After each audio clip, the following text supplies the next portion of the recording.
Hi guys, Vince here, and for today's video, check natin what's inside of JCraft Vintage S3. So may kasama tayo sa package na soft bag. So ang ating model for today is a shell pink colorway.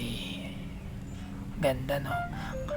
So iba na rin yung headstock ng ating vintage series. Meron tayong kasama sa package na tremolo, yung black hole na yun, dun yung ilalagay. Pop in, pop out na lang tong trem arm natin, hindi na deroscas.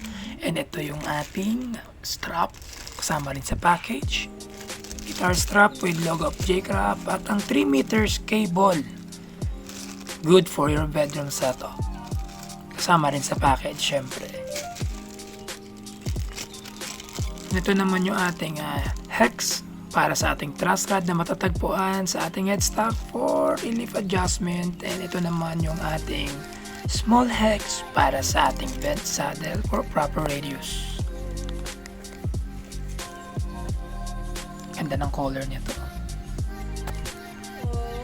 So yung ating tuning pegs is vintage style, which is pwede mo lagyan ng lube. Ayan yung mga butas sa likod. At ngayon ito double check natin if naka big block na nga ba yung ating vintage S3 series. Baliktad pala, vintage series yan na S3. Ayan, oh, legit guys, legit na naka big block. Pero yung ating spring claw medyo nakasagad. So isa-set up natin to, bawas tayo ng konting tension para magamit natin yung bridge, yung kanyang tremolo arm.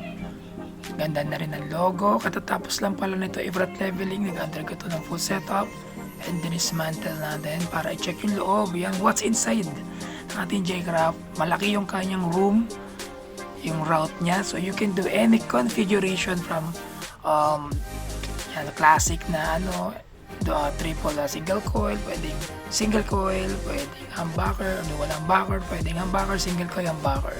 And by the way, ang pickup pala natin ngayon sa Vintage S series is, ayan, check nyo, scatter pickup, legit na Alnico na po yan, legit, nice. So maganda, malinis ang pagkaka-route ng neck pocket, solid. So nag-request nga pala si client na i-proper shielding natin siya. So ready na to guys, assembling na lang. And that's for today's video. Thank you so much, stay tuned.